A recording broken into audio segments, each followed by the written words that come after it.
अस्सलाम वालेकुम एवरीवन। मेरा नाम साद है। ये मेरी पहली वीडियो है इस चैनल पर। मैं आपको आसान तरीके से पाइथन सिखाऊंगा। हम इस पाइथन सीरीज़ को ज़ीरो से स्टार्ट करेंगे।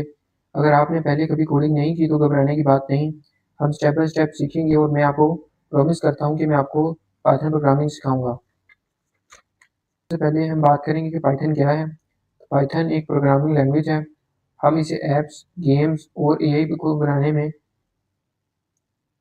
एआई और बहुत सारी चीज़ों को बनाने में इस्तेमाल करते हैं।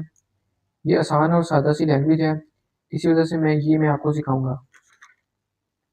आपके पास एक लैपटॉप या पीसी होना चाहिए और एक इंटरनेट कनेक्शन होना चाहिए। अगर आप मेरे साथ हैं अगर आप मेरे साथ पाइथन सीखना चाहते हैं तो लाइक एंड सब्सक्राइब करें ताकि आने वाली वीडियोस मिस ना हो। बहुत शुक्रिया। हम इस सफ़र को साथ में स्टार्ट करेंगे।